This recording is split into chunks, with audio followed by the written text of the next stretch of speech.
We plan to give closing statements at the end. Ms. Carr, if you'd like to start. Sure.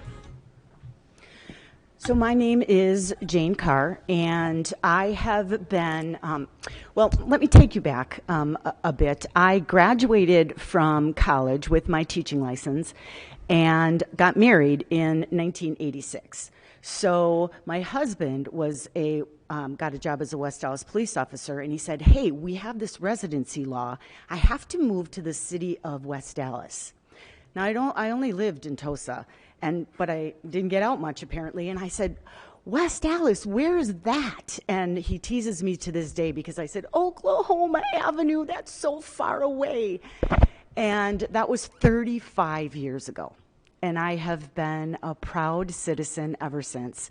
And shortly after I moved to West Allis, I got a teaching job at St. Aloysius on 92nd and Greenfield, and then I moved to the West Allis Public Schools, and I taught all over. I taught at Madison and Mitchell, and about the last 10 years of my career, I left the classroom and I did staff development, and I did instructional coaching for 4K through 12th grade. And it was at that point that I knew that after 35 years, I might be done working full-time and be done teaching, but I was not done with West Allis West Milwaukee School District. And I said after I retired that I would make sure that I continued the work that we have been doing with the strategic plan, and that's why I'm running. Hello everyone, my name is Christine Booth. Oop, didn't have my mic on there for a minute. I'm a 28-year resident of the city of West Allis. I first rented and purchased our family home in 2003. Both my children, Gabby and CJ, attended West Allis, West Milwaukee schools from 4K all the way through graduation. We also, together, raised their half-sister, along with also fostering a student when she was in high school. 3 years ago, I ran for a seat on the board and was fortunate enough to be honored to serve. Just ending that term now and seeking another term to continue the work. These last 3 years have been really hard, especially this last year with COVID was not fun. But looking into the future, I'm so proud of the past work that has been done by the board to put us in a much better financial situation, that we really are now in a place to create and build, and we're involving the community in that discussion.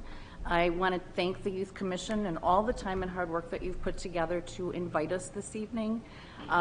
This is one of the events that I always look forward to, because we hear questions from taxpayers and parents and teachers. But the real reason why we choose to do this work is for you guys. So to be able to hear questions tonight that come from you is important to the work that we do and into the future of our school district. So thank you all for inviting us and putting on this event. I look forward to spending some time with you this evening. Hello everybody, thank you for inviting us to this forum. My name is Joseph Mikolajek. I'm a professional engineer and have owned and operated a consulting engineering company for 26 years. My degree is in mining engineering. I worked for a large tunnel contractor on the Deep Tunnel project. I worked for a couple other large projects. The company said, well, you can either go to California, DC, overseas, and that's when I said sayonara. And that was one of the best things I've ever done. I think my education and training as an engineer has taught me logical, critical thinking, and problem solving. I think these attributes are important for you as students and important for members of the school board. I believe you and all students are important for the success of our community, our country, and our future. You are the crucial link in our country and our community succeeding, and a good education system is very important. It is almost the number one thing. And I thank you again for inviting me.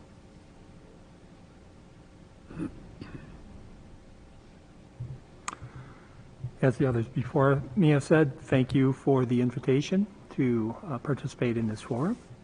My name is Gary Schultz. I'm a 25-year resident of the village of West Milwaukee and a 1-year residential rental property owner in now the city of West Allis.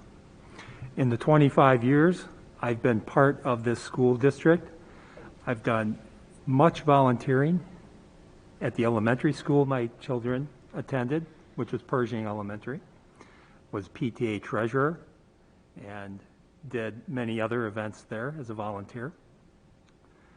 Then my children attended West Milwaukee Intermediate School, PTA treasurer there, and again, helped volunteer in many events. And then my children attended and graduated from West Allis Central High School. At West Allis Central, I was treasurer and president of their athletic booster club and did much other volunteering. I want to thank current and previous school board members who worked very hard to bring the school district out of a financial mess it had been in. I felt fortunate when I was elected 3 years ago to not have to make some of those tough decisions that previous school board members had to make. It put us in a much better position. And now we are in a significantly improved financial position. And the future is exciting. There are many challenges, but we have many opportunities ahead. And I wish to be a part of that. Thank you. Hi, my name is Amy Diehl, and I have been living in West. My husband and I got married almost 16 years ago, and that's when we made the decision to move to West Allis. When we started to add children to our family, including our oldest son, who we adopted at 17 months, we started to look into the school district, and we liked what we saw. We rented for the next 5 years and then purchased our home in 2010 because we knew that West Allis, we felt like it was a good fit. So my children, I have 3 children currently in the district. I have an 11th grader at Hale, I have a 6th grader at Lane, and I have a 2nd grader at Madison. This is our 14th year in the school district, and we have another 10 years to go. My husband and I we were co-founders of the Rose Hill Neighborhood Association, and I've been very involved with the PTA over the last 6 or 7 years on both a local and a state level. When I went to college many years ago, I initially went to become a teacher, and I realized that it wasn't my calling. However, I am aware of how important teachers are and how in developing our students, and so I'm really running because I want to see our district continue to go into a positive direction. I think that our district has a lot to offer our students and our families, but I also think we have a lot more to go. So I want to thank the Youth Commission for having this and allowing us to share our thoughts and ideas tonight. All right. Hi, everyone. My name is Brendan Burns, and I am a 6-year resident of the city of West Allis, so compared to everyone else, I'm pretty new. I have ended up in this area out of my wife and I both changing careers at about the same time, and the Milwaukee area being the place that we ended up landing. And I ended up finding a position as a teacher, science, biology, and chemistry at New Berlin Eisenhower, and I taught there for about 4 years. And I got to the point where teaching was consuming me to such a degree that I was not able to be present for my family. When it came to the weekends, when it came to after school, I was always thinking about teaching, and so I had to change careers just for the sake of my family. And so I currently actually work for a company out of California, and we work on diagnosing rare and undiagnosed diseases in underserved patient populations. And so all my days are consumed with putting puzzles together of different symptoms that people have and identifying different genetic alterations in their DNA and putting it together to see if we can get them a diagnosis to actually get them treated if possible. I'm running for school district for a seat because I want my children to have the best education possible. And I think in order to do that, all of the children of West Allis need to have the best education possible because it is a shared experience. And I really think that together we're able to be better if we do it in a way that incorporates everyone and brings us together and challenges us. Thank you very much, and thank you for having us tonight.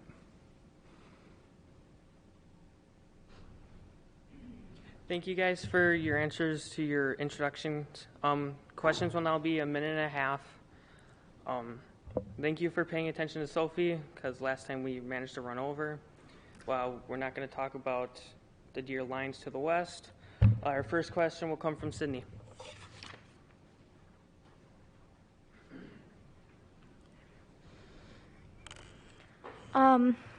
What unique skills and qualifications do you have that will make you a successful school board member, and why did you decide to run? Ms. Klug, if you'd like to start. Yes.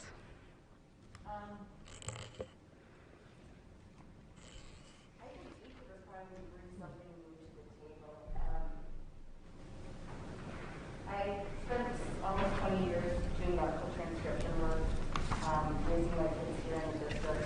I had done many things before that, interacting with people and in a sales capacity, worked as a receptionist for a medical research facility in Memphis, Tennessee. There are many things that I think that I bring to the board that maybe are minor but major in a lot of ways. I think that I have a sense for writing it on. What really goes into taking an oath of office and understanding how that is and follow the state statutes, making sure that we're not getting too far ahead of ourselves or off track in any way. The reason that I'm running again is that we have just started to build and create a school district that will be recognized one day as the destination district that it used to always. And we're going to continue to do that through our deeper learning work, our project-based learning work to attract more families to our district, and just to continue to build and grow on that significant work that is going to be really important in a lot of these areas. Thank you. Like I said before in my opening, I believe I am a good critical thinker and problem solver. And that is important for a group of people, like a school board, tackling complicated issues, which there are quite a few complicated issues. Having developed and kept complicated budgets, I believe really helps me in the financial area of the school district. And there have been many financial problems. They should have been intercepted before a lot of them happened. They were not. That's water over the dam. There's not too much you can do about it. Another reason, and one of the main reasons I ran for the school board, and I've heard this from countless parents. If you remember right, in March of last year, school was shut down. It still has not been open full time a year later. That hurts the students, yourself, your parents. There's been a myriad of problems because of that. Kids need to be in school full time.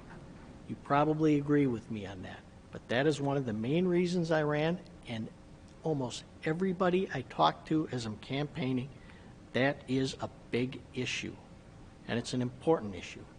Thank you.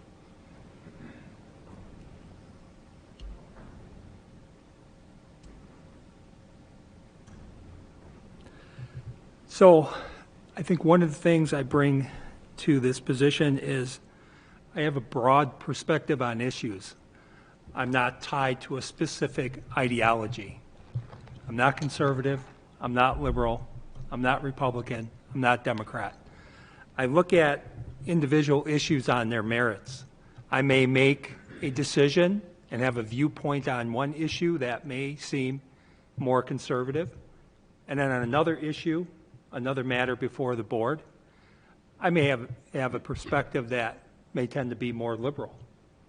So that's one of the things I bring to the table. The other thing I bring is in a previous career, I worked as a transportation planner with the Wisconsin Department of Transportation, and I understood what it was like to work on a project in which you have a once in a generation, a highway project that's going to be built once every 25 years, and making sure it has the best improvements. At that time, I worked as a bicycle and pedestrian planner, so my job was to look at bicycle and pedestrian facilities and highway projects. We have a facilities team right now that's meeting, that's looking at our once in a generation opportunity to improve our schools. So I think my previous experience at DOT will help me as we move forward with our facilities work.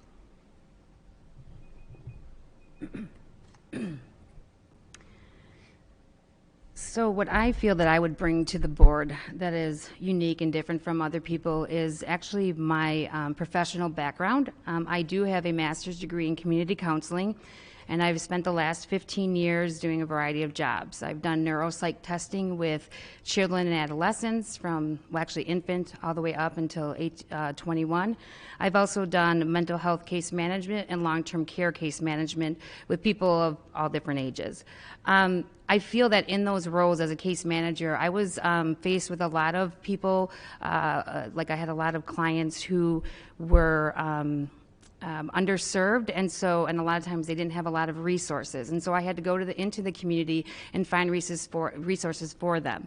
I'm a great problem solver. I'm a great communicator. I feel like I'm able to talk with other people and even in terms of my work with the PTA, I've always been able to work well with other parents and with families to find out what they need and what they want from the district. Yeah, I also would like to say that over the years, I have always been an education advocate, even though I'm not a teacher or in that field, but I think it's very important that our children, that you guys get a great education so that you can lead us into the future. Thank you. So what makes me unique, I think, is what makes all of us unique is our experiences. That's what I bring. I bring my unique perspective that each of us do, but how is mine different? I have a collection of jobs where I have both worked in the public sector and the private sector. I've worked as a teacher, I've worked as an educator, I've worked as a coach, I've worked as a student, and I currently work as a scientist.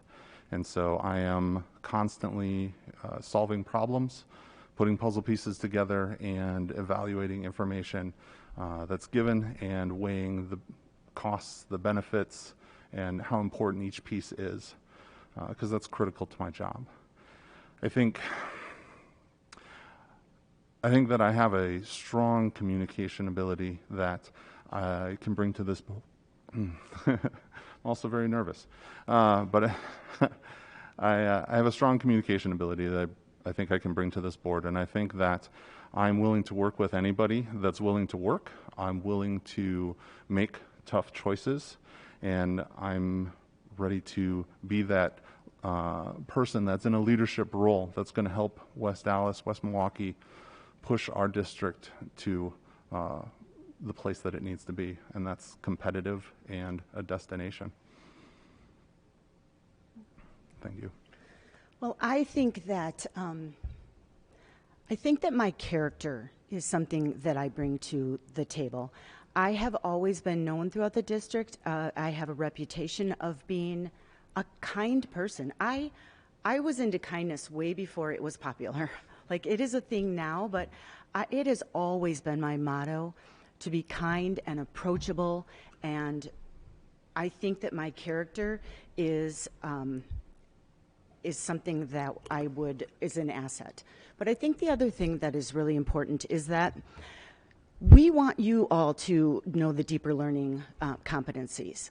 And I think that those 6 competencies are what I am really good at. So content mastery, obviously I've been part of our district for a very long time. I know a lot about our community and our students and our instruction. I'm an expert in that. So I've got content mastery, communication skills, not just in speaking, but in writing and in listening, problem solving, critical thinking, collaborating, self-directed learning. I'm here because I wanted to do this. I didn't have to. And then, of course, an academic mindset that says, I'm surrounded by people and community that have faith that I can do the best job. Thank you. Before we step over to your second question, we did have a technical error, so Ms. Klug, if you could answer it again. We're going to give you another minute and a half to answer the same question. If you'd like it repeated, I can happily do that for you. Sure, go ahead and repeat that for me, please. What unique skills and qualifications do you have that will make you a successful school board member, and why did you decide to run? Okay, thank you. I'm going to answer this obviously different than I did the first time because I'm just talking from my heart. I mean, 3 years ago I was elected to serve on the school board, and I was honored. I'm just completely honored. There are so many skill sets that I think all of us, bring uniquely to the table and that currently exist on our board. I think that we have a very good board and that we work, collaboratively together to come up with best possible solutions for what we're tackling, at the moment. The reason that I'm decided to run again is that the work isn't done yet, right? We still had some tough decisions to make over these last 3 years, and I feel like we were all kind of robbed this last year with COVID, right? So I'd like to get back in the boardroom and continue our work through our deeper learning competencies and the project-based learning, and to come up with some great solutions for our community, for our aging buildings, and that all comes from community conversation from each of you and where your paths are going and how we can best address all of those needs and come up with a great plan that moving forward, not just in the next few years, but on down in the future, will create a district where people want to live here, want to come and educate their children, and are proud to say that they were educated by the West Allis West Milwaukee School District. Thank you. All right, thank you. I believe we got it that time. Our second question will come from Lily.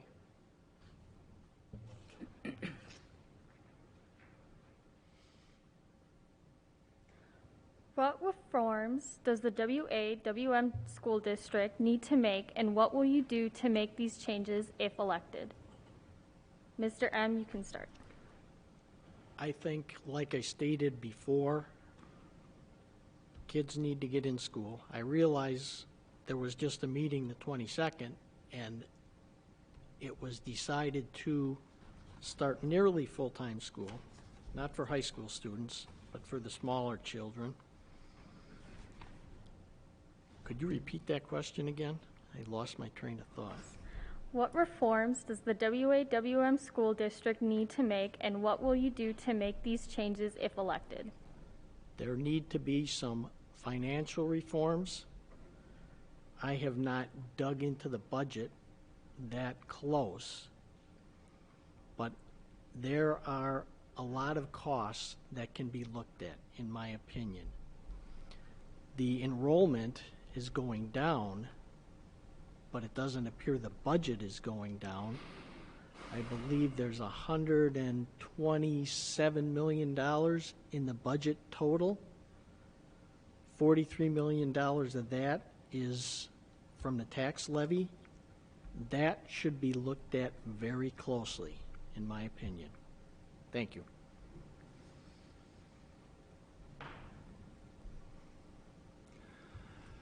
For reforms and changes, I think some of what we're going to do is going to be dependent on how the facility team comes up with the recommended plan for how we're going to build facilities moving forward in the district. We'll be making reforms to how schools are structured. We'll be making reforms to how many teachers we have in school, the types of teaching teams we have. Right now, we have a situation where elementary schools, primarily, we have different types of teaching. Some of the larger schools have a different teaching method with teaching teams, where some of the smaller elementary schools don't have those advantages. They have to teach using a different model. So the biggest reform we're going to have moving forward is the structure of teaching in the district. That will be the biggest change. But that reform is going to be dependent upon what we come up with from the facilities plan. And related to that will be the reforms that we need to make in the teacher salary structure, how we compensate our teachers. That is another big reform we have, because we need to do what we can to keep, retain, and attract the highest quality teachers in our district.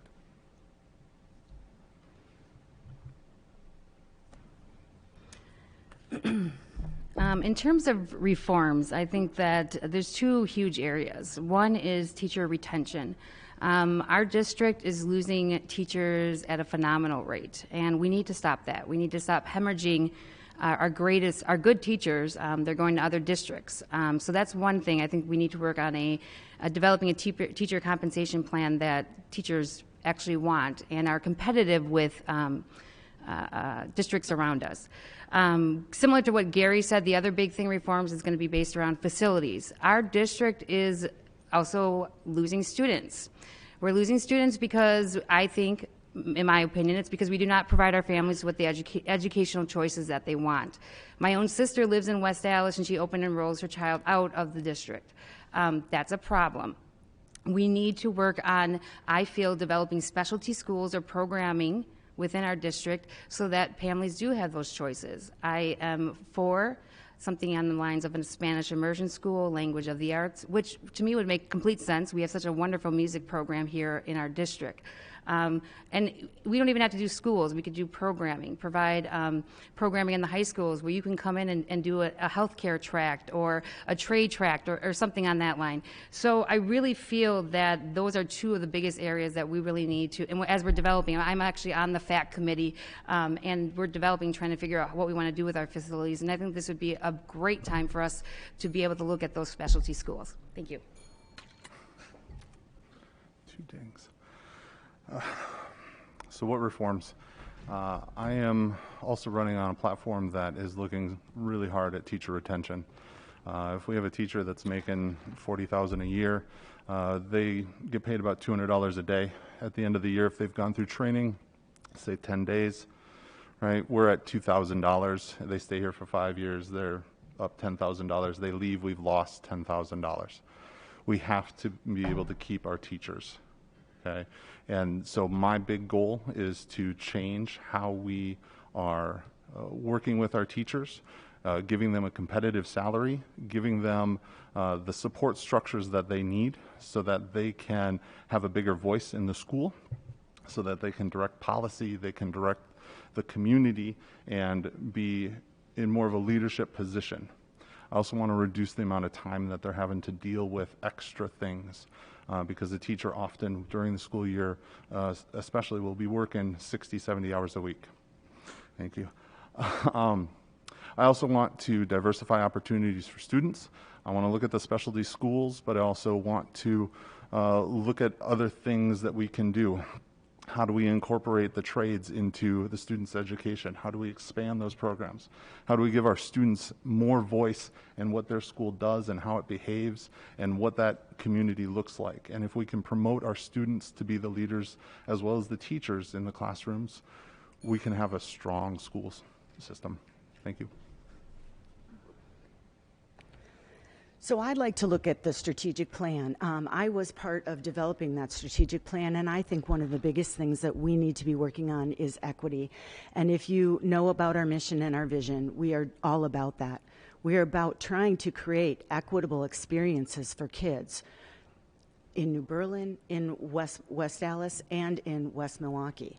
And I think that we have 4 building blocks that we're working on, and one of them is the academics. And I think that that's the exciting part for me, because all of the things that we're trying to do with the deeper learning strategies and all the things that are coming down the pike with project-based learning, those are things that are going to reform our education. And then we move on to the next one, and that is teacher retention, and I solely agree with them. We've got to think of some ways to keep these teachers in our district. As an instructional coach last year, I wrote 6 letters of recommendation.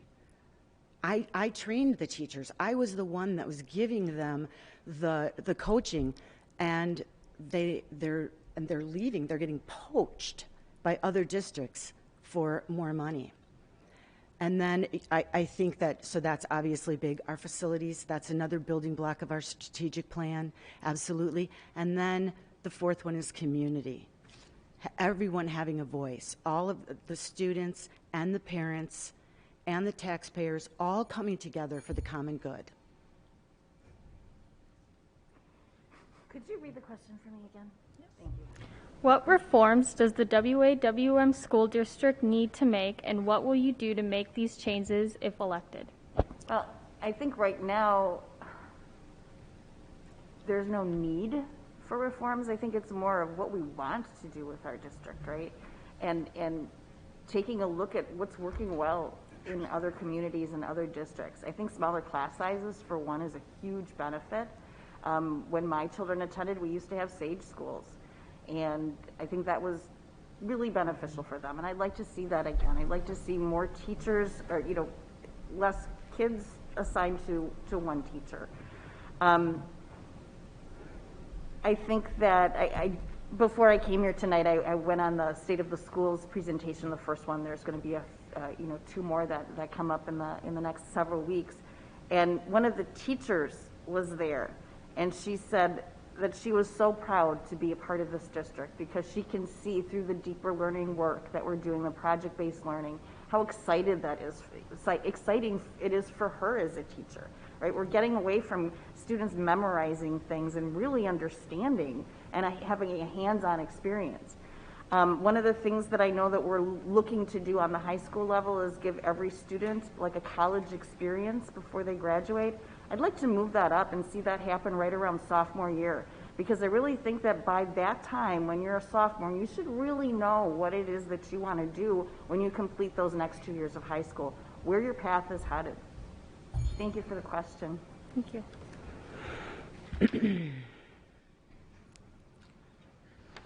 Thank you again. Our third question will be coming from Sydney again.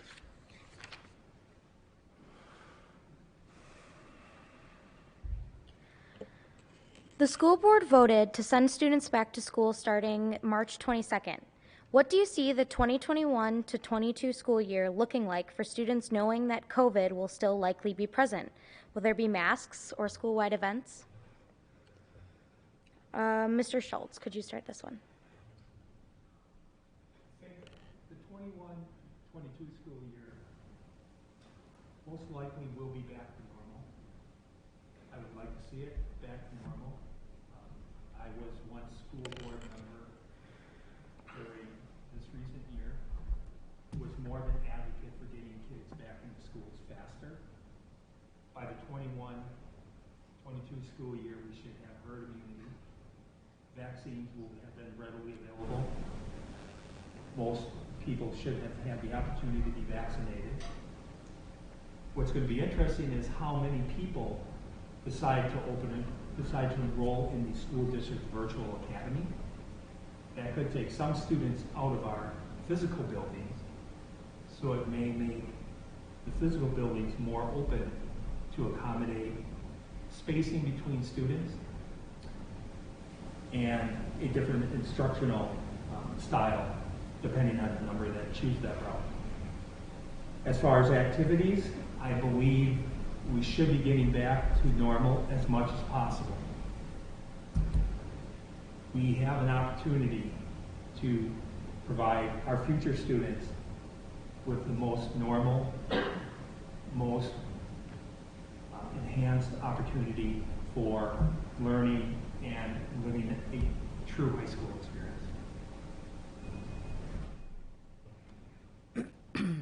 In terms of the 21-22 school year, I honestly would hope that when we get back that we will not be able to have to wear masks. But again, I think it's all going to be dependent on us as a community. Are we getting vaccinated? Are we creating herd immunity? I strongly believe in following the CDC guidelines, so I feel that it's important for our school district to continue to look at that. So I guess my hope is that we can get back to what we are normal before COVID, but I can't really say that we can do that. I just would like our schools to continue to use the safety measures that we have in place and possibly tweak that as we get more information about this new novel virus. Thank you. Yes, I think that the 21-22 school year will be more back to normal. Yes, I think there will be masks, because I think that what this has not only demonstrated is that it helps with COVID, but even for just sicknesses like the flu have been significantly reduced. So if people want to wear masks, I don't think that that's something that we should need to get rid of. But will that limit our ability to actually have a normal high school experience and middle school experience? I don't think so. I think that as long as our community is doing its part to make sure that we're protecting ourselves, following the science that's out there that tells us how to fight against these diseases, I don't see us having any issue with having what would be a normal school year, with activities, with things that make us feel like we like being here and give us those memories that allow us to carry through our adult life. So yes, I think it'll be more back to normal. Thank you.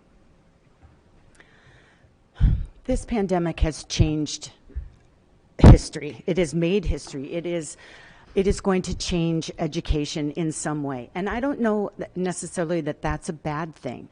I think that if there are people that still want to wear masks and because of their experience, I think that it would be very appropriate to say, go ahead and do that.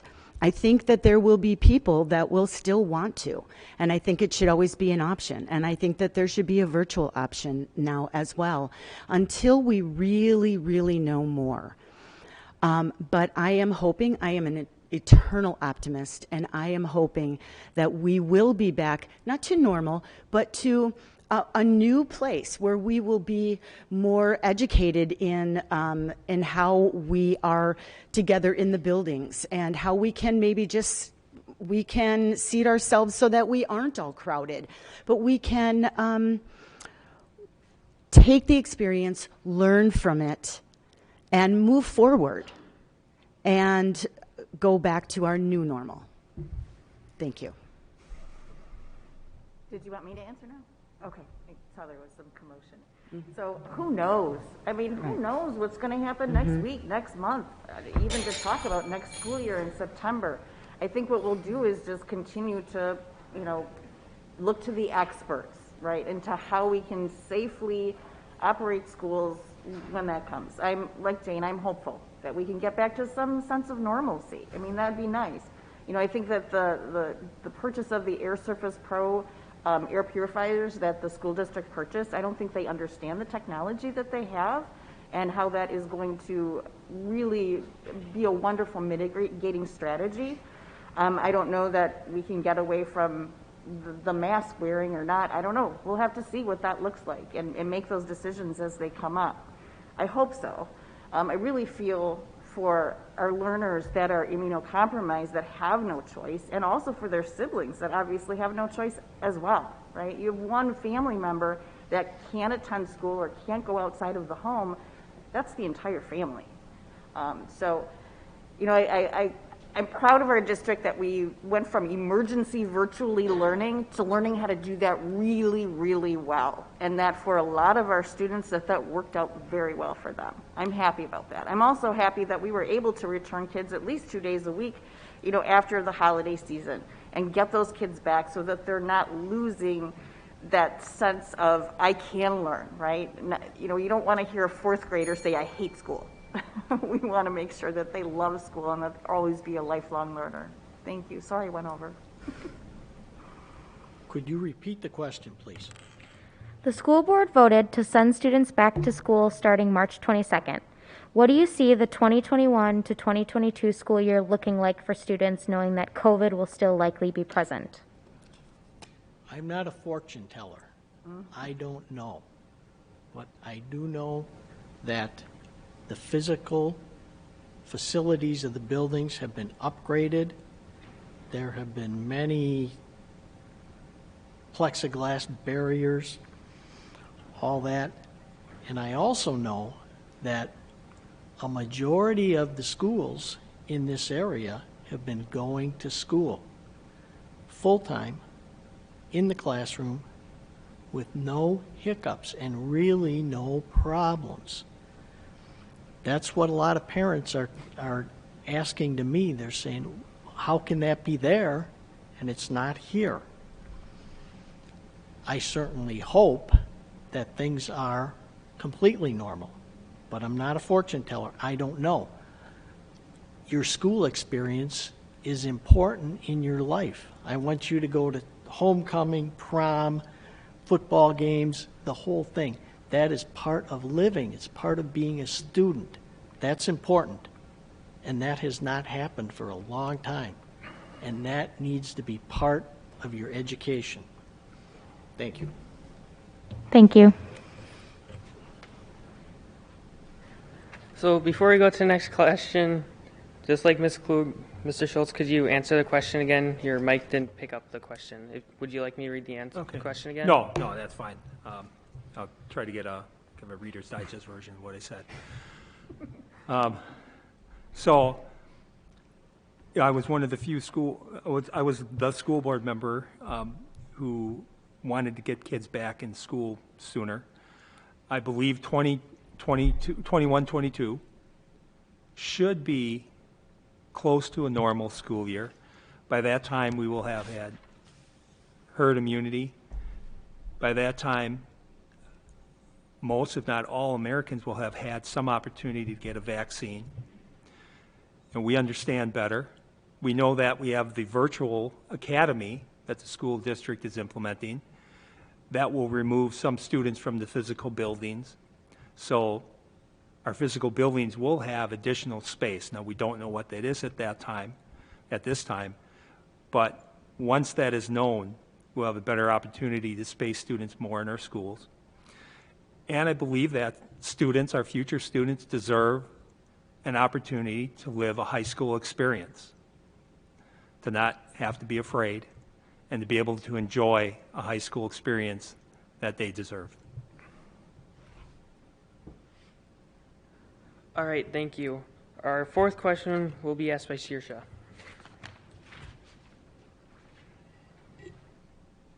What in-person or virtual district event have you attended recently that impacted your decision to run for school board and why? And then Ms. Diehl, could you start? Can you repeat it one more time? What in-person or virtual district event have you attended recently that impacted your decision to run for school board and why?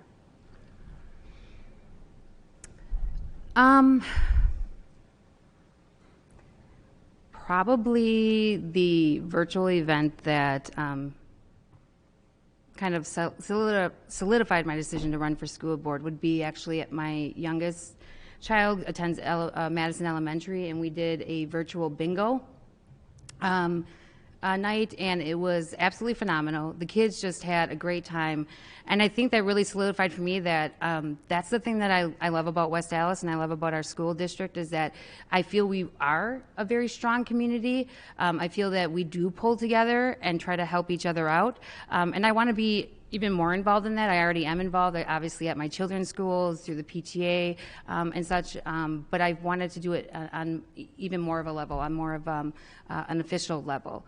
So I would say that was probably the event that made me realize that I want to run for school board for sure.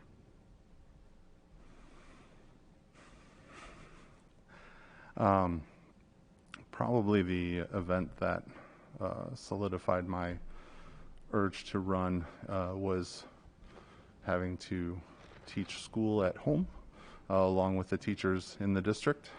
Have two young children. My middle, well, 3 young children, but 2 that are in school. And my middle just started his 4K experience this year. And being in that environment while we're trying to work and while the teachers are trying to teach, and it was a daily challenge, and seeing what the teachers have to go through in order to meet the needs of all the students in these challenging times with sometimes very limited time frame to make shifts, made me want to come in and make sure that I can do whatever I can to both make my children's education stronger, but also support those teachers because they do a ton for us every day. And I think that attending school every day is what made me want to make sure that I was running and that I could make this district better. Thank you. Being part of the district for as long as I have taken such a sense of pride in all of the things that we've done throughout the years. I can't tell you how many PTA Founders Day carnivals I've been to. I've actually been part of, running the games there. Back in the day when I was a teacher, I've gone to the art shows and the plays, and I attended the virtual radio show that was put on because we weren't allowed to have a play this year. And I think that I've always known that I wanted to run because I've always wanted to continue the great work and with all of the arts and music and athletics. I attended the football games just like everybody else. And so I think that I've always just been a huge proponent of all of that. Thank you. Gosh, I really miss the plays. Oh my gosh, we have such talented kids in the orchestra, and when we can do a musical, I really hope that we get back to that sometime really soon would be great. But in answer to your question, I think the thing that motivated me the most was at the end of last school year in the 4th quarter when the students get to do their student showcase and they get to go public. And the public's invited in, moms, dads, family members, and you can just go around to all of the different booths, and the students are speaking so confidently about what they've learned. It's such a rewarding experience after all of the hard work and hard decisions to be able to come in and be able to see that that work is actually being done and that it's connecting with kids and their education. I think that's probably one of the things that motivates me every day to continue to do this work. I don't know what else to say other than that. It's one of my favorite things, but I'd like to be able to get back into the plays. It'd be nice to be able to sit in the auditorium again and listen to some music live. Thank you. I have observed a lot of in-person virtual district meetings. I have not attended any because most of them have been virtual. But I have noticed, and I did this to learn about the inner workings of the school board, how it operated, things like that. I did notice a lot of people do not ask questions and are not at the school board meetings. Virtually, and when they could attend meetings, a lot of people did not attend meetings. I believe we need more community involvement, more parents and students attending meetings and asking questions. The school board is important to the community. It is vitally important. And I'm going to try to get more people to get involved with asking the board questions and things of that sort. Thank you.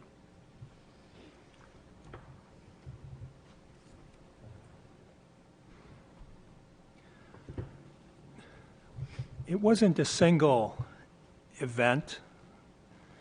It was talking to parents in the district during the 100% virtual learning that impacted me. It was widening equity gaps and talking to people who were hit hard economically and financially as they were working jobs where they had to be on site, but they had to be at home to educate their children. We had people with professional privilege able to work from home who made decisions, and that impacted the people who could not work from home. And those people communicated to me loud and clear, talking to people who income in their household was cut in half, people who are struggling financially, people who just were having trouble making it, just getting by. That's what drove me. One of the reasons, I should say, that was one of the reasons that drove me to run again, to make sure that if we're ever in this situation again, we just think more about those that don't have professional privilege.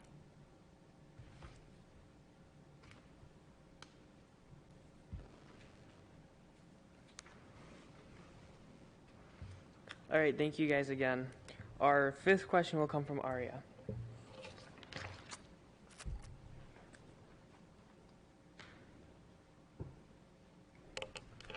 In 2018, the city of Wauwatosa passed a $125 million referendum to update and modernize their schools. What are your thoughts on the Wawm school district putting a similar facilities funding referendum on the ballot?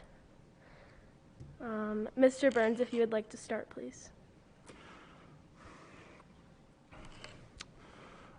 My thoughts are, I don't know that we have a choice.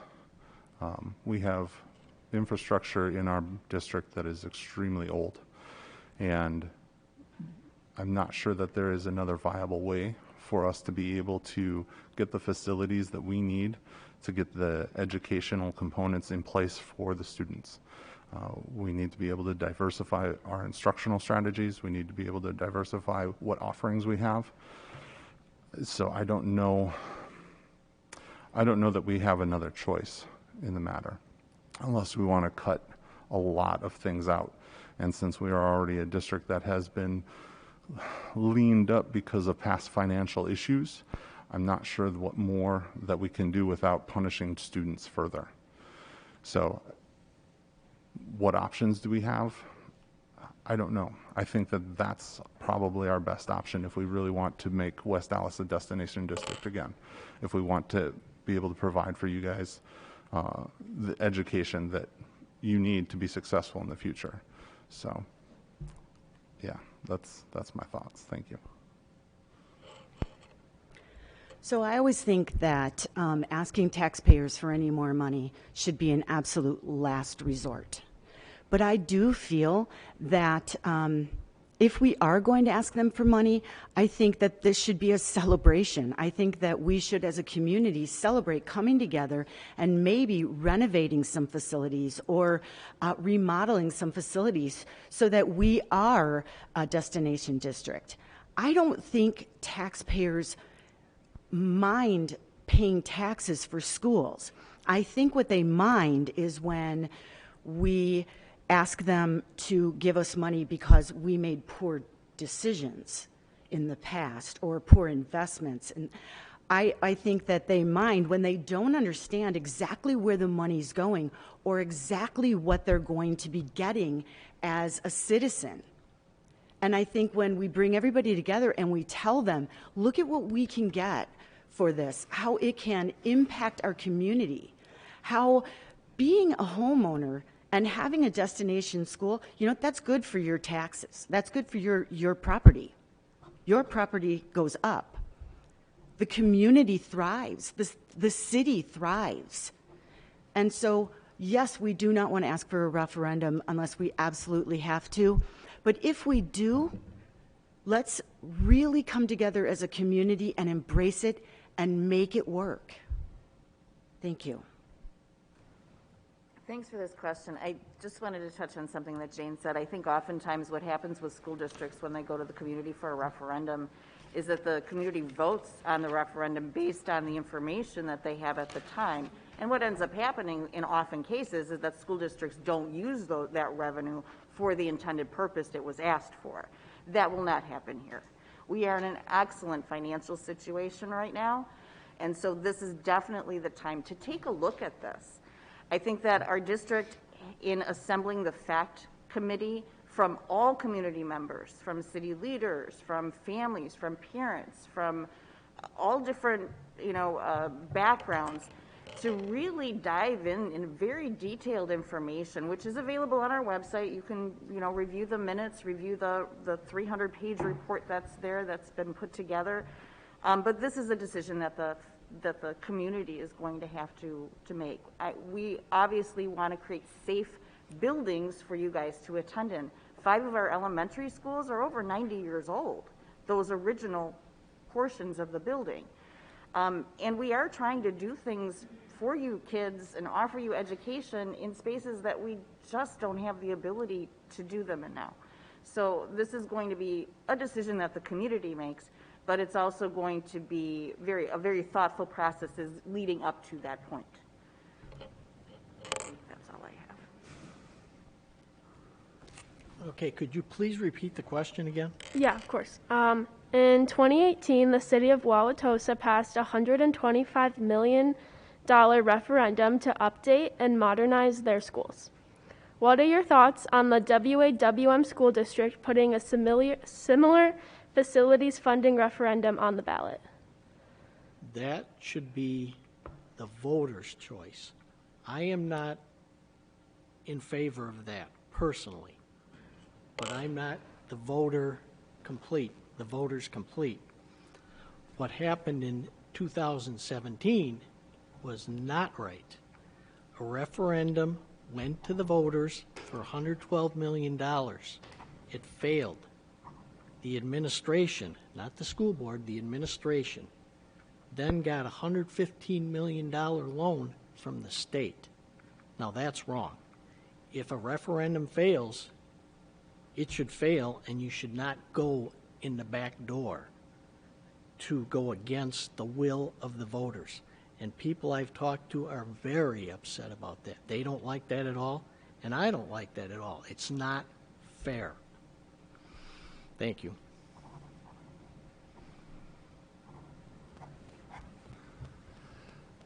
Agree with Mr. Burns. We don't have a choice. Even if we don't make any changes to the physical structure of our schools need updating. They need work.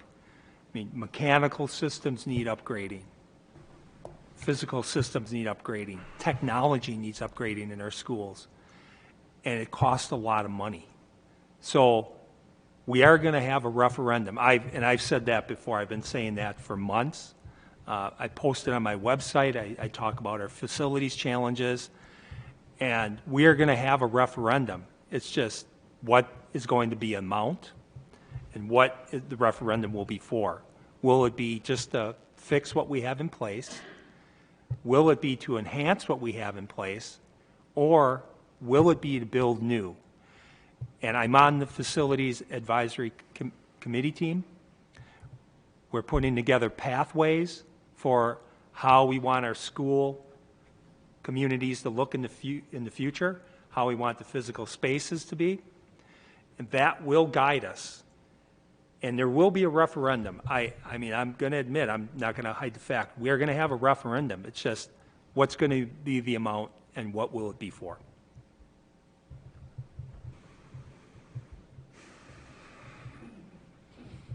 In this particular question, I agree 100% with Brendan and Gary. I also sit on the Facility Advisory Committee with the district. And as a parent of 3 children in the district, I want my kids to have the best. And education does not look the same way it did when I was in school. You aren't lined up, in desks in a row, whatever. If we want to move towards a project-based learning model, we have to have maker spaces, and we have to have the technology, and we have to be able to provide, or the wood shops, all those type of things. We need to provide those to our students, and we can't do all of that in our current facilities. Our district, I keep hearing about finances, our district has worked very hard to get where they're at right now. I commend the board. We are at a AA- rating. We've gone up 7 ratings in the last year. We're at the top rating. We have no referendum related debt at this time. So I am strongly in favor of a referendum because I think that it is important for our students. The only way way that you guys are going to get the education that you deserve is that we provide the spaces, the facilities, the technology that you need to be able to do that.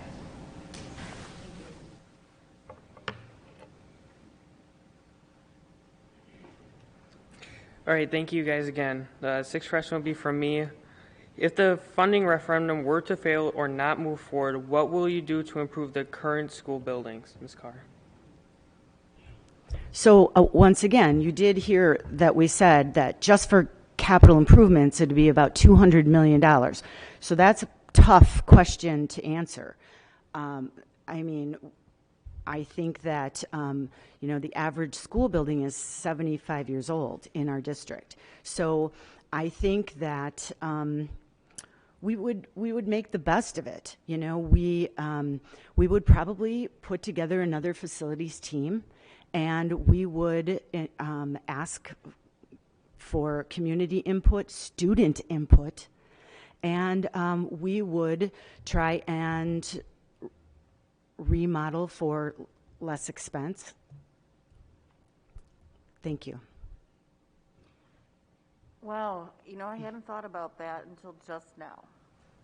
I guess what we would have to do is come up with a plan B. We're obviously running way too many school buildings than what we need to right now. I mean, we used to educate like 12,000 students, and now we're just a little over 7,000, and that's kind of where our projected, student enrollment will be in 2035. So we obviously don't need 11 elementary schools and 3 intermediate schools and 2 comprehensive high schools and 2 specialty high schools. So I guess the plan then will be just to take a look at how we can service the students that we have in the district with buildings that are maybe newer. I don't know. That would be like, I don't know. We're going to have to, like maybe Jane said, we're going to have to come up with a team that says, okay, well, what's plan B if this fails? I think that's probably where our approach would go. Thank you. If a referendum would fail, you need to investigate other sources of revenue. I don't know enough about the inner workings of the school board and the budget, but there's always a possibility of selling assets. If there's buildings you're not using, you may be able to sell them. There is land that the school district owns that could be sold. I've seen a for sale sign on the property on Cleveland Avenue, just west of Highway 100, for about 7 or 8 years, if my memory is correct. That's for sale. When I talked to somebody while I was campaigning, this lady said to me, I own my house here. There's a lot immediately adjacent to her house. She wanted to buy it. She approached the school district or the administration, I don't know what, and they wouldn't sell it to her. You need to investigate further revenue and also go back to plan B. Look at things. Enrollment is going down.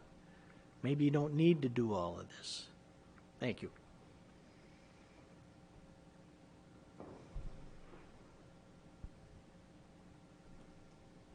I think first we would find out why the referendum failed and not give up on the referendum. If the citizens of the district that defeated the referendum find their feedback, find out why they defeated the referendum. Maybe they didn't like the facilities plan that was put forward that the referendum would have funded. Get feedback, and see, maybe we have to change the facilities plan to match what the residents desire, and then try for referendum again. I worked for a gentleman who lived in Middleton. They went through 3 referendums before the district residents finally passed a referendum. Twice the residents said, you got it wrong. We want something else. The third time they came back, they made changes to their plan, and the citizens passed it. So I wouldn't give up on the referendum. We need to find out where we need corrections. Now, if after years and years we can't get a referendum through, then we're going to have to start taking drastic measures like school closures and working with our current engineering firm to come up with the critical infrastructure needs to correct in our district.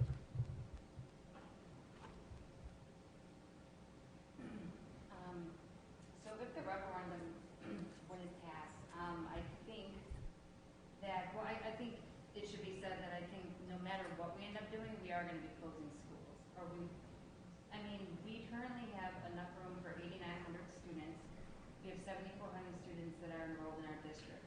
I don't see us enrolling additional, 1,500 students, bringing them back to the district. So I think that's one option that we look at is closing schools. I agree with Joseph that we might have to look at selling off some of those schools. Oh, I'm sorry. There. Can you guys hear me? No, all right. Sorry about that.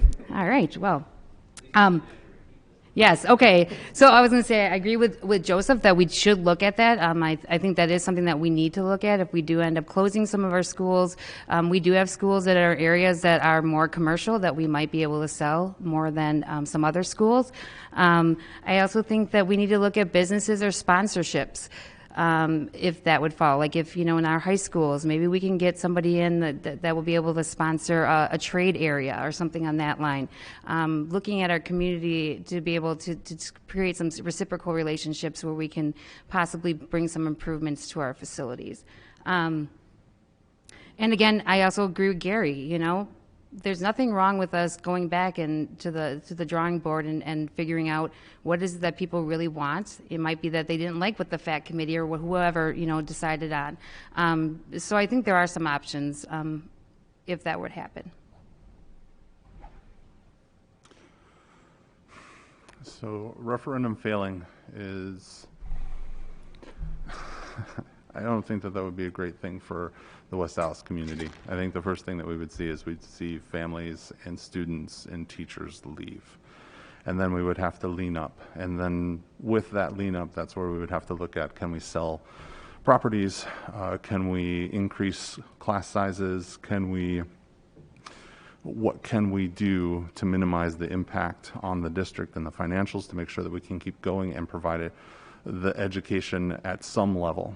But I think that if it fails, we have to look at how do we come back at it? What do we have to change? What do we have to be transparent about? How do we sell the improvements to the community, to the students, to the parents that says this is the way to go? These are the things that you're going to get from this. And if the first sale wasn't enough, we're going to have to try another pitch.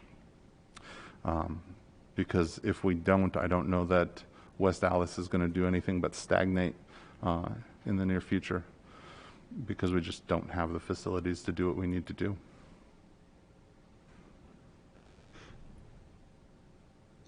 All right, thank you again. Our seventh question will be coming from Taylor.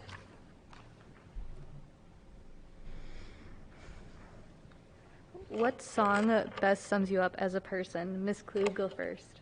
What song? What song? Best sums me up as a person? Yeah. Oh my God. Oh. To be honest with you, I don't listen to music. I spent the majority of the time raising my kids with headphones on, having a clinician in my ear for 10, 12 hours a day. Before that I did, but geez, I have never really thought of it. I'm sorry, I don't have a good answer. I just really don't. It's a great question, but I really don't agree. I'm interested to hear what the other members of the panel have to say. But I love Western swing. Anything by Asleep at the Wheel. You have Asleep at the Wheel with Willie Nelson, George Strait. There's one song that is really funny and catchy. It's called Big Balls in Cowtown. And it's about a dance. And it's very good. Thank you.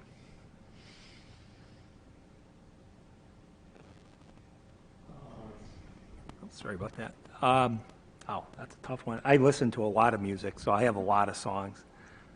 It's hard to narrow one, but I do like Johnny Cash, so I'm going to pick Walk the Line by Johnny Cash.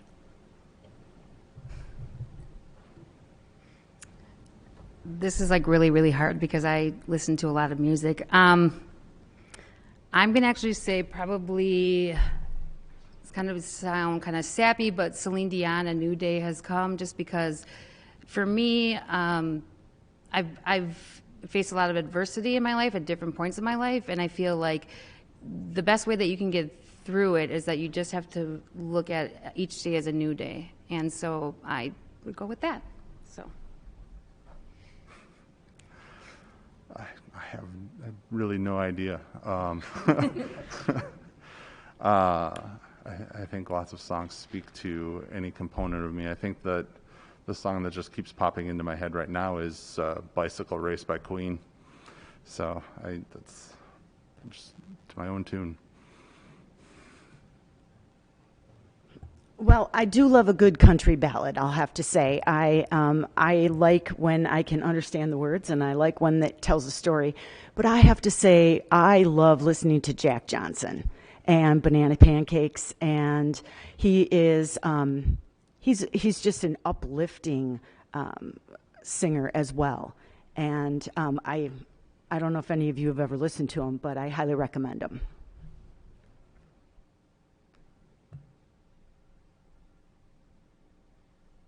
All right, thank you, and I applaud the one who said "Walk the Line" because that's a great song.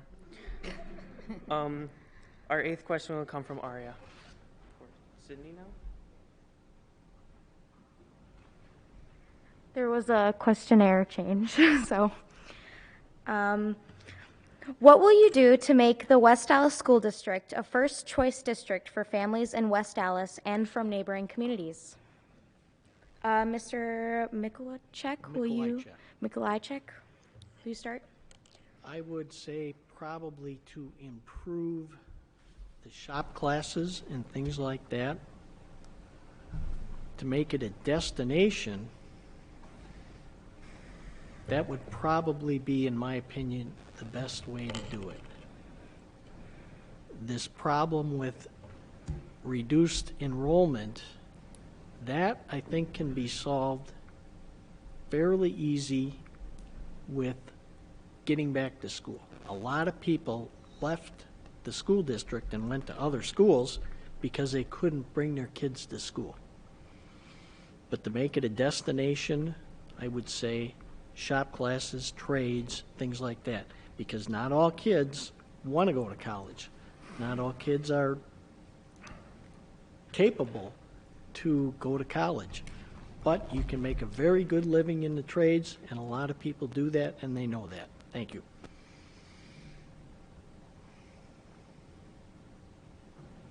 I'm going to answer this in two parts. One, hope for the best, plan for the worst. In a best case scenario, the residents pass a large referendum that allows us to build first-class facilities for our students. Facilities that are going to help support our project-based learning model, facilities that are going to give us technology and the spaces needed for careers in the future, whether it's a professional career, technical career, we will have facilities in place. Now, let's say we don't get a referendum and we have to just go off of what we have. Then it becomes more difficult to make us a destination school, because one of the things Mr. Burns had mentioned earlier was stagnating. You know, we could become a school district that stagnates, and then we have to make tough choices. So one of the things I would do with our limited funds at that time, I work in information technology, I would do as much as we can to improve information technology. Make us a school that has the technology that maybe would bring families to our district.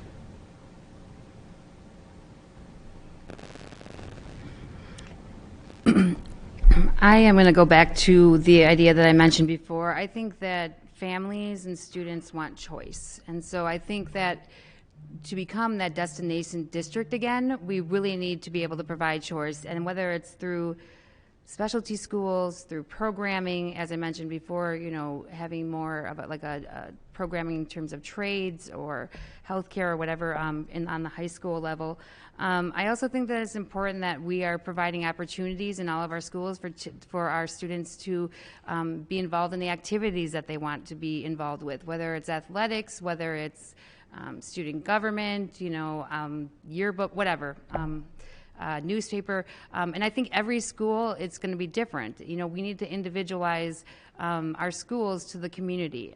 When families feel like they're being heard and that their school is adapting to them, then they feel like they belong to the school, and they're more willing to to stick around. I also believe that again, passing a referendum and getting our facilities improved would help greatly in attracting people back to the district. People like knowing that their kids are going to a school, a nice shiny school with all the resources that they need. So I think that would be a way to bring people back too. Could you repeat the question for me, please? What will you do to make the West Allis School District a first choice district for families in West Allis and from neighboring communities? Okay. So I'm also on board with expanding opportunities for the students, which includes specialty schools, specialty programs, so we don't necessarily have to have a standalone school. Anything that gives our students a wider variety of pathways to enjoy the education that they're getting. We're all inspired by something different, and the more people that we can reach by having a wider diversity of opportunities, I think will give students and families a reason to come and stay in West Allis. I think that we also need to make sure that we're expanding our classes for credit components so that we're sending our seniors off to whatever education system or future pathway that they want, where they have already built up credits where they can move into more specialty classes earlier and be able to spend less money at the upper level educations. And I think that we also want to promote and expand programs that provide training for the trades and apprenticeships so that people that aren't going on the higher level education still have a lot of education that comes from the schools that's going to get them on that trades pathway. Electricians, even just computer scientists that are just running code for websites. I think we just need to make sure that we're giving everyone the opportunity and the programs that they want to explore. I agree with a lot that has been said. I'm a big fan of the CTE program, career technology. I think that we should be having more partnerships with business and industry and having pathways for kids. I think from young on, we should be giving students experiences so that they know that maybe this is what I'm good at, or this is a talent that I have, or this is something that I'm interested in. Give them lots of rich experiences, and then by the time they leave us, they're ready to go into the world and make a difference and take action. And so to do that, we've got to have a lot of unique programming. We've got and what about the arts? Offering an art school, technology, music. We've always been we've always had such a great reputation for having good music programs in our district. Let's invest in those, and let's invest in our teachers, because our teachers are the front lines. They're the ones that are with those kids day in and day out.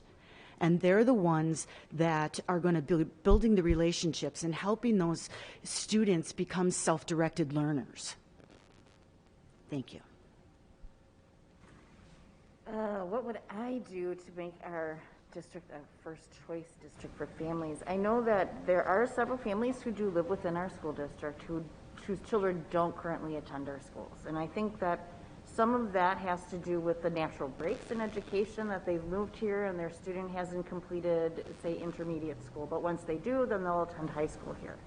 I also know that we've lost students to some specializations that other districts have that we just don't. Everyone talks about career and tech ed, and I think it should be a focus for our district because college isn't for everyone. A 4-year college or a 6-year program. But those facilities are the most expensive to build and maintain, and right now we just don't have the space in our current facilities to do that. Whatever happens in the future, I think it should still be one of our focuses, maybe taking an elementary school and creating a space where we are able to offer the room that we need to be able to offer those courses. I don't know what the solution will be. Maybe that's not one of them. Maybe it'll be something else, but I think it's definitely a focus that we should have for our high school students in creating that career in tech ed. There's a lot of things that we could do. I think we just really need to listen to our families on what it is that they want, and come up with a plan moving forward that addresses and helps meet the educational needs of their learners. Thank you. All right, thank you guys again. We're going to our 9th question from Rihanna.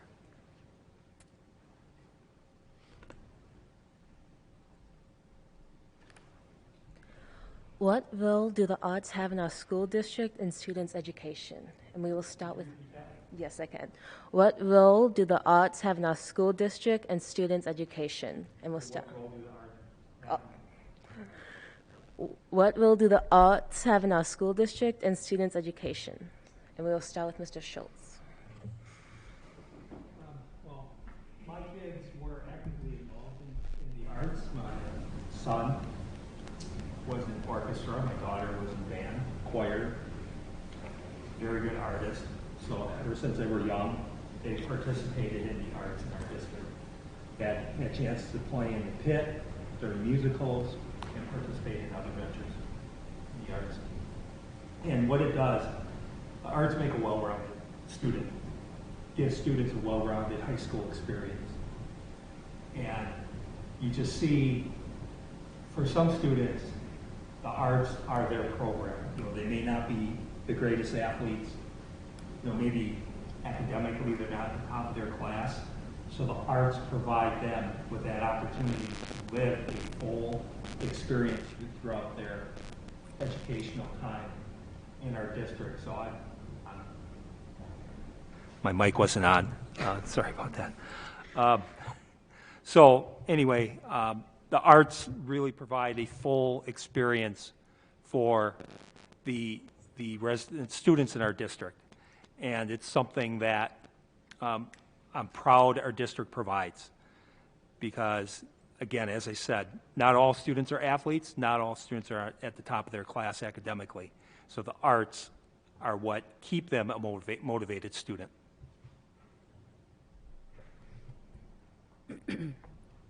I think that the arts definitely have a very important role in our schools. I think that myself, I was not very athletically inclined when I was in high school, so I kind of tended to lean towards other activities.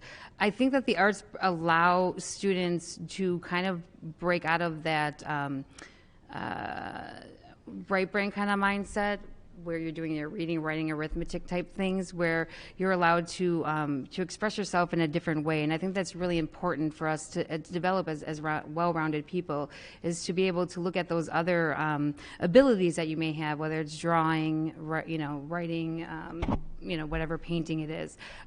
So I think that is a very, very important part of the curriculum here in West Allis. I'm very happy that we have such a wonderful music program, because we've seen that people, children and students and people who play instruments, it does so much for them in terms of their, just even with problem solving. So I definitely think that we need to continue to have our strong art, programs, and continue to strengthen those programs also.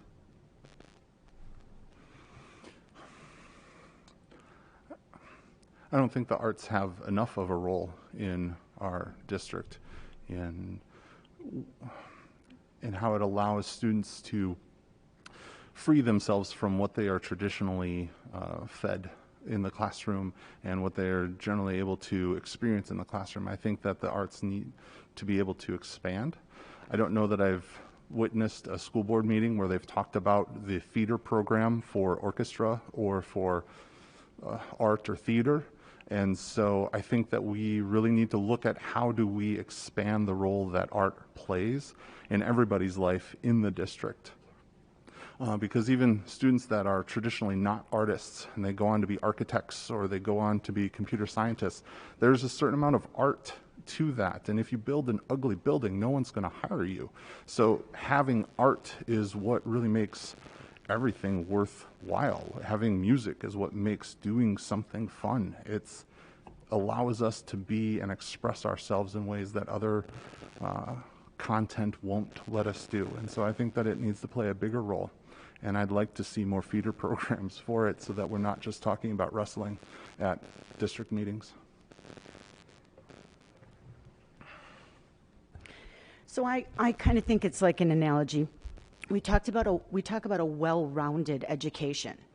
And it would be like me saying to you, you're going to come to dinner at my house every night, and I might give you meat, and I might give you a starch, and I might give you a vegetable, but there's always going to be one missing. We would never, ever have a well-balanced meal without all of those things. And you can't have a well-balanced school education without the arts. They're connected. And I think that we'd never have somebody say, well, what do you think about if we had to cut math? We would never say that. Why would we even be having the conversation of not having the arts be a part of our district? I mean, I just think that it would be such a loss. Thanks. One thing that I'm really, really proud of when the referendum failed was that we did not impact our music program. There's some statistic that says that if a student has the ability to participate in a music program, that they are more likely to succeed in their education. So it really does play a vital role in the success of all of our students. I'm very proud of our music program. I'm very proud that it was always a part, that we didn't take that away from our students and that it was always there. So I think it does play a really vital part in student success. I don't know what to say beyond that. That's a short and sweet answer. Thank you. I think the arts are very important in education. It enriches the student experience. You're making friends, interpersonal relationships. School is not just academics. It's a whole myriad of your experience and what you do. And once you have something you really enjoy, like the arts, you may push a little harder in the academics, which is good. All arts and extracurricular activities are a positive for any school. Thank you.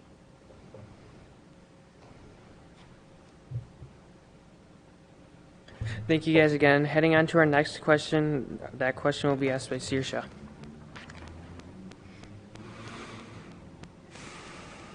What is something you think our school district should pride itself on? And then we'll start with Ms. Diehl. I'm sorry, what should our district pride ourselves on? Yes. In light of this very unique year, I think that our district should be very proud of, our educators should be proud of how well they were able to provide an education to our children virtually. I think that parents should be commended for, what should we say, sick families should be commended for, working with the schools in terms of, figuring this out. I think the one thing that I noticed is that I feel like I'm much closer to my children's teachers this year than in the past, because we're all working as a team and trying to, we're navigating this together. And I think, again, that goes back to the reason why, my husband and I decided to stay in West Allis and in this district is because when the going gets tough, we come together and we help each other. I know that there were families out there that really struggled. I know that it was hard.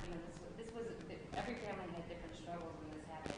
But in the end, I think that I saw our community come together. I know that there on Facebook, a bunch of parents came together and created a virtual Facebook support kind of for everyone while we were doing this virtually. So I think that's, what we should be really proud of is how we've come together to really help each other out during this time. I think our district has a lot to be proud of and should celebrate.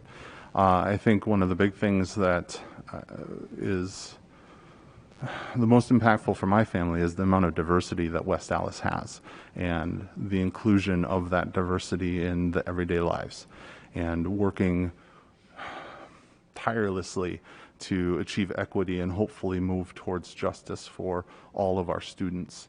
I think that's huge, and I don't know that there's many other districts that are talking about it the same way that West Allis is. I think that our response to the pandemic this year, our teachers, our schools, our families, that should be commended. We've had to work under very difficult circumstances, and to the best of our ability, we have made it work. And it hasn't been necessarily wonderful for everyone because of the challenges that this kind of problem presents. But I think overall we have, as a community, done a fantastic job of trying to support, of trying to work through difficult things and be better as a community. Thank you. Well, I am proud of so many things. I'm proud of our equity work. We have 11 non-negotiables that we have put together with community members and with staff and with students that say, hey, you know what? These are equity non-negotiables. These are things that we are going to do as a community, as a district, as a staff that is going to make kids feel all-inclusive. And I think that is so important. So our equity work, our work on our strategic plan. For the first time, boy, that I can remember, we have a real mission and vision, and we're on the cusp of excellence. When I go to other districts, because I am a consultant now and I coach for other districts, they are so far behind in the academics that we are offering for our kids. Speaking academically, our project-based, our all of the work that we are doing in the deeper learning, those types of things, you should be really proud of. And just one more thing. So we also, for the first time in such a long time, we put together a guaranteed and viable curriculum. And what that means is that every child, 4K through 12th grade, is going to be guaranteed some exit skills. These are 4th grade skills that your child is going to be guaranteed to have. This 11th grader is going to have. And we put those together. We said, these are the things we need kids to have. So many things to be proud of. Thank you. Oh, I'm so happy that no one stole my answer yet. There are a lot of things to be proud of, but I think that we need to recognize that the one thing that we should be the most proud of is all of our students. Never in the history of the world has a student had to learn virtually in their bedroom 5 days a week for months on end. You guys are superheroes. You've accomplished a lot, and we are very proud of you. If I had to pick one thing, it would be our students. Thank you. That's not a very tough question for me. The school district should be proud of educating children and making a better community and nation. That's what the schools are created for. That's what their charter is. That's their business. It's fairly simple in my mind. Thank you.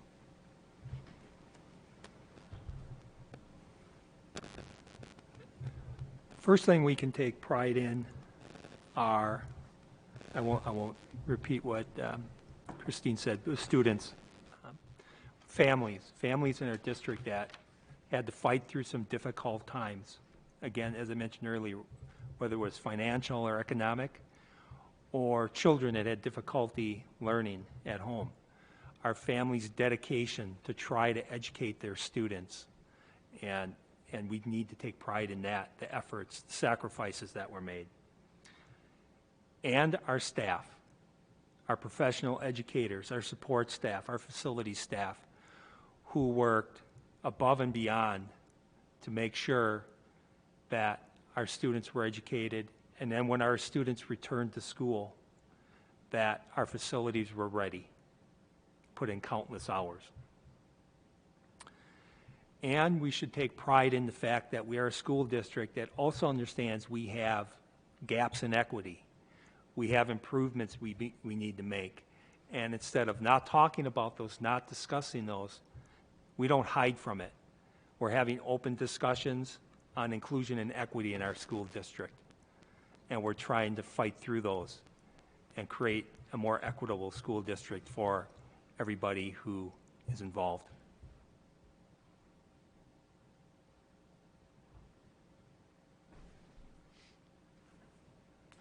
Thank you guys again. Our 11th question will be coming from Taylor.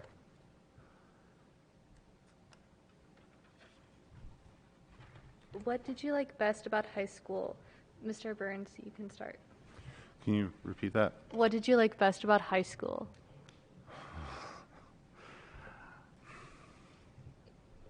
It's a long time ago.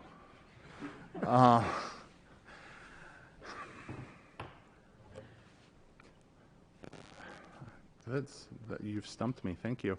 I think that the thing that I liked best about high school were the friends that I had, the community. I was involved in high school football, and we went to a couple of state championships, and that bond that was built while going through those programs is probably my biggest memory and was the most impactful for me. It gave me something to do, something to strive for, and for a long time I didn't actually go to school for school. It's weird, but I was more there to play athletics, and that gave me my out, and it also kept me then engaged in the education so that I was able to go on, and I played college football, and I went on to be a scientist, a chemistry teacher, where I really did not like chemistry in high school. But I went on to do it because the athletics gave me that opportunity to stay engaged. Well, the first thing that popped into my mind was the cafeteria had these big, like, saucer cookies. They were chocolate chip cookies, and you could get them, and that was new for a high school, coming to a high school. That was a pretty novel thing. I can remember the chocolate chip cookies were to die for. But I think that one of the other things were the relationships that I built with my teachers. I knew that I wanted to be a teacher since I was in 4th grade. And my mother was a teacher, and it was the encouragement that my teachers gave me and the way that they set the example and the role models that they were for me. I can remember worrying more about taking copious notes about them than the content. And they encouraged me, and they knew I was going to be a teacher, and they encouraged me to go on and be the best that I could be. What did I like best about high school? Probably all of those things that took place outside of the classroom. I don't know if you can tell this, but I was a cheerleader, and I loved it. I loved being on the sidelines and, rah-rahing for the football team behind us. We had an awesome basketball team. I went to Dominican. I just ran into a kid he goes, oh, I go there. I'm like, how's the basketball? He goes, they're still good. I'm like, great. Love cheering them on and going to state. That was my thing, but I think that's probably what we all really enjoy about school is all, well, except for maybe Jane, is all the outside activities. What makes a school experience more than just, putting your head in a book, right? Being able to be part of the band and be part of an athletic team and supporting them if you're not, athletic or you're just academic. So that was the one thing that I missed the most. That and the place. Love place. Generally, and this is generally, the pride in accomplishing something in high school. But I really liked wrestling. I'll tell you the story real quick. When I was a freshman, I weighed 80 pounds. I was the only one who was not at a weight to make the 98-pound team. I wrestled varsity that year, and I got my butt kicked. The next 2 years, I had to cut weight to make 98, and I did very well. My senior year, I bumped up 25 pounds, and I got my butt kicked again. But wrestling was definitely my favorite thing in high school, and it taught me a lot about succeeding, failing, the whole 9 yards. Thank you. I would say some of the, I graduated in 1982. I went to Brown Deer High School, so I'm dating myself a bit. Some of the crazy things that our teachers did in high school back then that I don't know if they would get away with nowadays. We had the teacher that had this piece of chalk that they had to be like an inch, a quarter in diameter, maybe that long, and he, on the chalkboard. One day he thought I was talking in class, took a round, threw it at me as hard as he could, splattered against the wall. I can picture that day like it was yesterday, getting that chalk thrown at me. He was the same teacher that would bring a can of sardines in the class every Friday, and if open your mouth, he would drop the sardine in, and every time you got a sardine, he'd give you 10 extra points for your exam.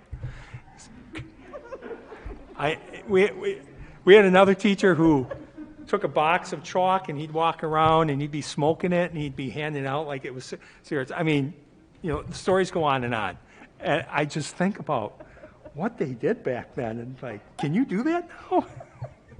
So, yeah, it's just, crazy stories. And I wrestled in high school, but my joke when I wrestled in high school was, it's time to clean the mat. So, Gary, get out on the mat so the opponent can clean the mat with you. So, that's it. What did I enjoy? I would have to say I was the nerd in high school, but I really enjoyed being that nerd. I was on the yearbook, and I was on newspaper, and I was on student government, and but it was just, I loved it. I loved the people that I was able to, to connect with, people that I'm still friends with today. But I think the biggest thing that I remember at high school, and I'm going to sound very similar to Jane, I actually went to college, as I mentioned earlier, to become a teacher before I realized that it's not my thing.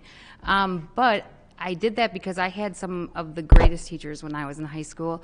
I actually had the same teacher 2 years in a row for AP English and Advanced English, and we are still very good friends, Mrs. Prost. I still can't call her by her first name, and yet we've been in a book club together that we started about 5 or 6 years ago. So I think that's kind of what I remember the best about high school, is those relationships that I made that continue today, especially those relationships with my teachers, with the educators. So that's it.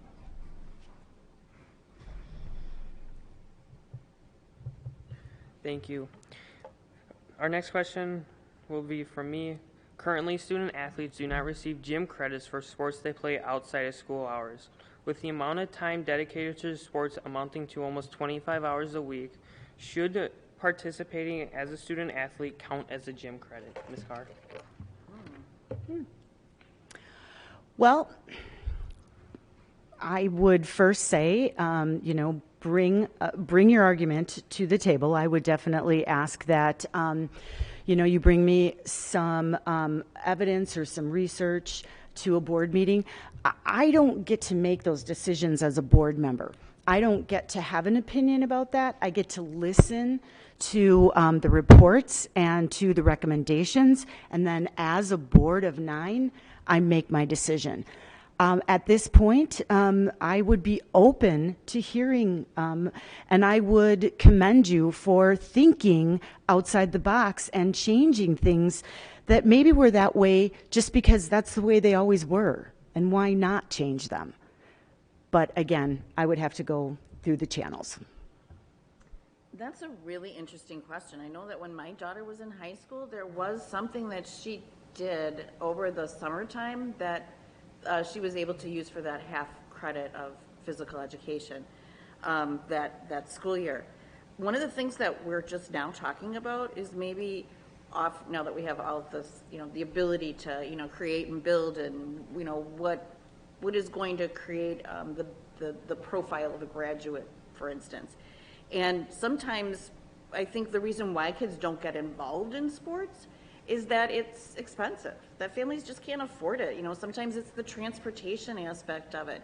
If sports were maybe more rolled into the curriculum of a school day, rather than it just being gym credit, where, maybe, playing basketball or playing volleyball, just trying something new, that would help students create that sense of team, that sense of, collaboration and working together. So it has been flexible in the past.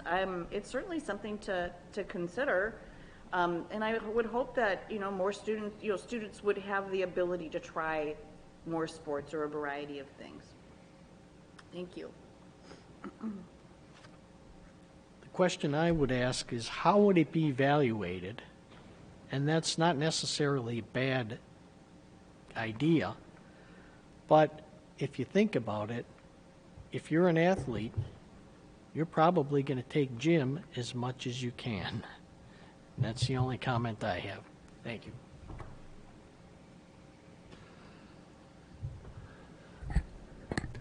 If the Department of Public Instruction allows extracurricular athletics to be substituted for gym credits, I think it's a great idea,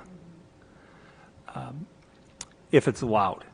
So the district would have to make an argument, I believe, to DPI that we are going to substitute sports for gym credit.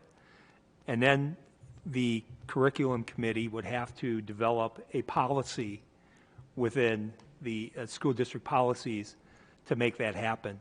But I think it's a great idea and something I think the board should take a look at.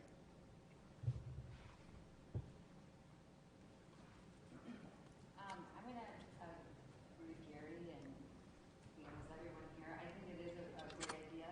I think that if you, again, we'd have to look at how you would measure that. I know when I was in high school, I was able to do 2 semesters of junior achievement, and I was able to earn credit for high school. So I don't know why we wouldn't allow that. Even in today's working world, where a lot of people who are going back to college and such, we give them credit for what they've learned in their jobs. So it makes sense that if you're spending 20, 25 hours a week on a on a sport, that we would give you credit for that. So I certainly again would be on board for that. If it would free up time even for our students to take other courses, some of those elective courses that maybe was filled up with that gym time. Yes. I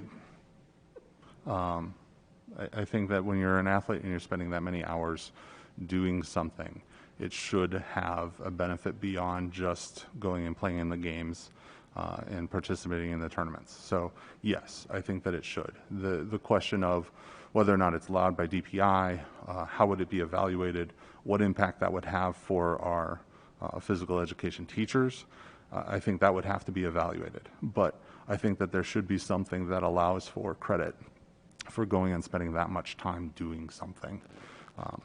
Because like Amy said, we get credit for a work experience when we go back to school when you're an adult. So I don't see why it should be a huge issue. And I think it would allow for kids then to not necessarily have to take gym, but they could explore a different sport, a different way of looking at things, a nutrition class, something else that might help them more, that they'd get a different education from. That's all. Thank you. All right, thank you. One of our last questions will be from Kayla.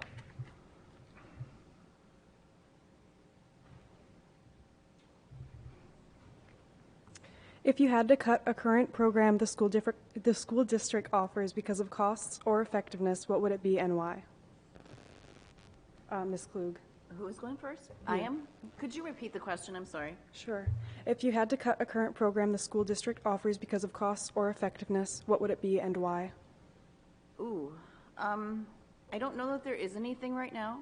I think that Last year, in trying to build the master schedule, that Project Lead the Way kind of got in the way of that, and that's why one of our English classes was kind of overflowing with students. I don't think that we offer that course anymore. So just by adjusting our master's, by making that adjustment, our master schedule will work much better when we do physically get kids back into school full time. I don't know of anything that's an obstacle right now that we would remove.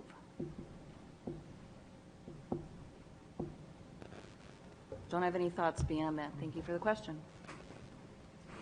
I really don't know the answer to that question. But one thing I would not cut is extracurricular activities. Those are important for students. For some kids, that's their whole life. That's the reason they come to school. And if you cut that, you may cause other problems. And that's really all I have to say. Thank you. So going with the assumption that we have to cut something has to be cut. And I've talked about this before, and I know many people get upset when I talk about it, but I would look at more athletic co-op in the district. We may have to cut teams, and schools will have to join in co-op, but it cuts cost.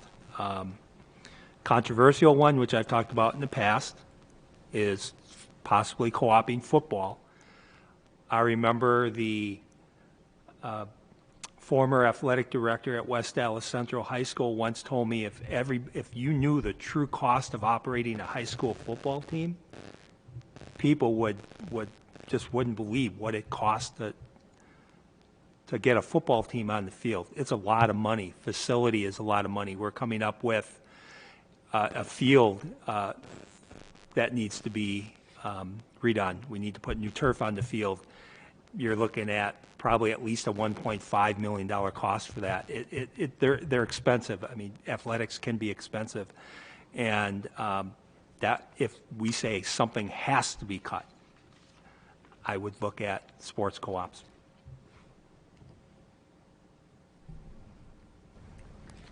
I don't know how to answer this question because I'm not sure that I know that there's any areas that we necessarily need to cut costs in, or I think that's a really tough one because I think I would really need to look at, an itemized budget. I would need to talk to people to find out, what's working, what's not, to see if there are areas where, we might need to cut a program or adjust a program to see, yeah. So at this point, I'm sorry, I don't have anything that's popping up. So.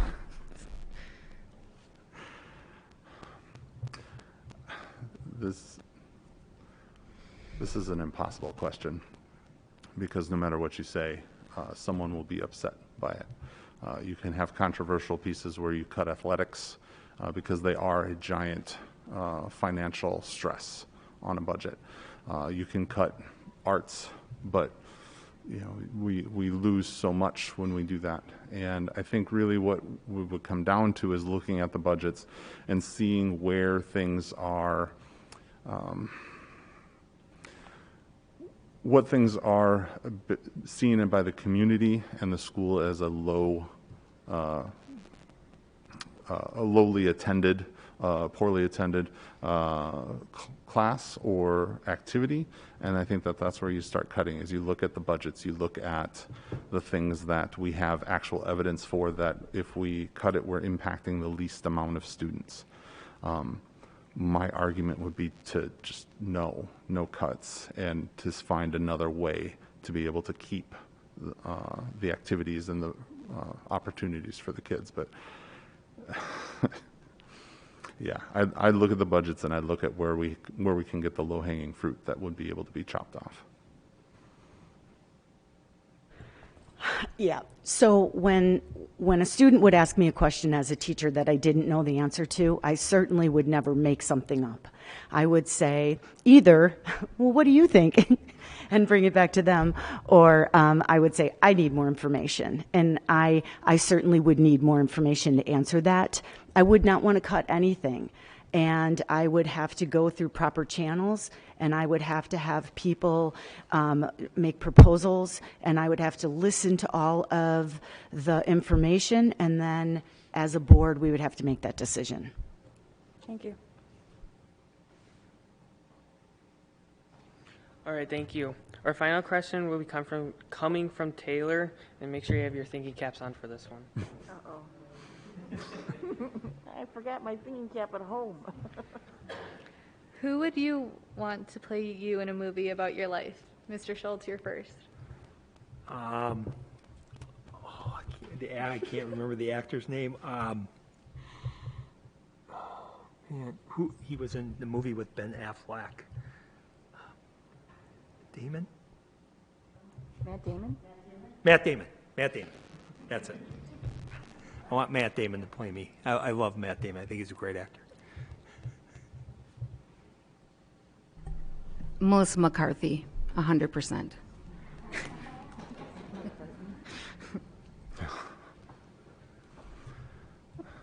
I am at a loss. I have no idea.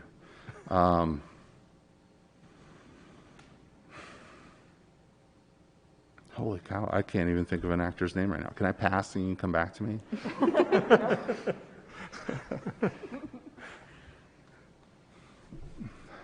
Pass? Nah, Arnold Schwarzenegger. We'll go with that. We'll go with the classic. There you go. Arnie. So I love Reese Witherspoon,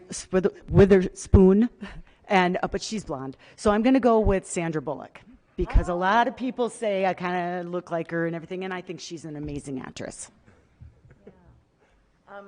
One of the things that I did after high school is I taught professionally, or I taught dance professionally, so I'd have to pick someone who's a dancer. So I don't know, I'm thinking that I'll just go with Jennifer Lopez today.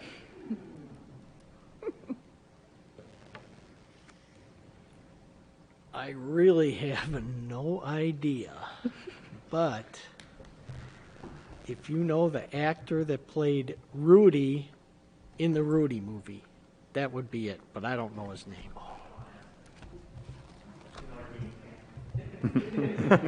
Thank you, yeah, that guy, yeah, thank you.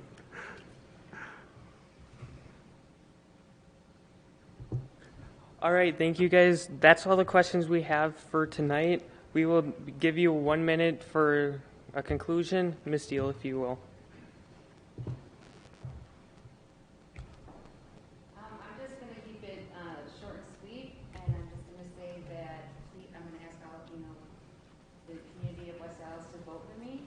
A vote for Amy Diehl and myself is a vote for growth and success for our students, families, our educators, our staff, and our community.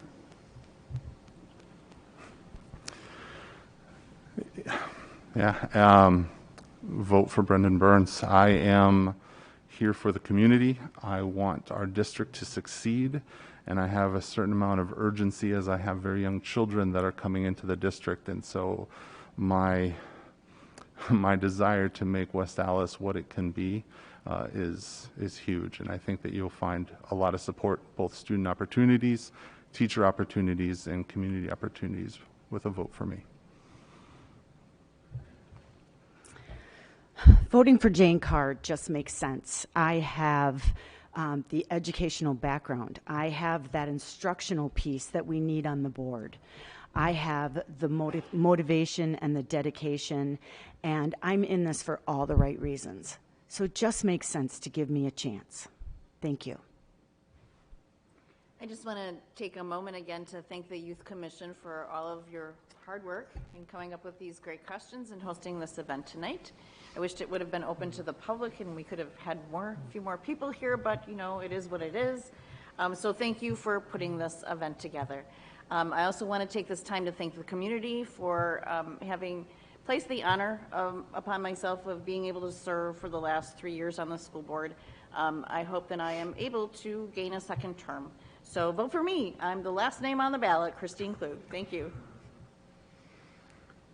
For me, education is important. You, kids, are important. The community is important. our country's important, and it all comes back to education. As far as the fiscal situation, I have a level head. I think critically. I think I can help out the school board and the school district, make sure that they do not make the same mistakes they made in the past. We need to teach kids and have fiscal responsibility. And you should vote for Joseph Mikolajek. Mikolajczak. Again, thank you to the Youth Commission, and thank you to the other candidates. This was an excellent forum.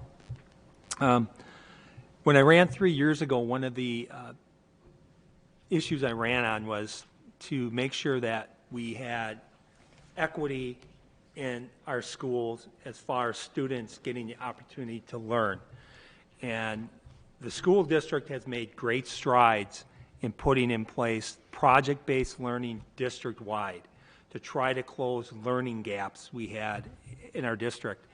And I feel with the facilities work that we're doing and the school pathways that we're going to develop, that will allow us to truly have equal opportunities, whether a student lives east of 43rd Street or west of 108th Street.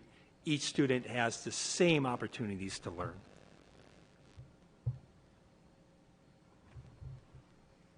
So that's all we have for tonight. Thank you guys for coming in, and I'd just like to thank, from all of us, thank you guys for showing up. I'd like to thank all of my fellow commission members for coming in, helping out with all the questions, and then ultimately thanking the city as well for allowing us to use this space for tonight. Thank you. Thank you.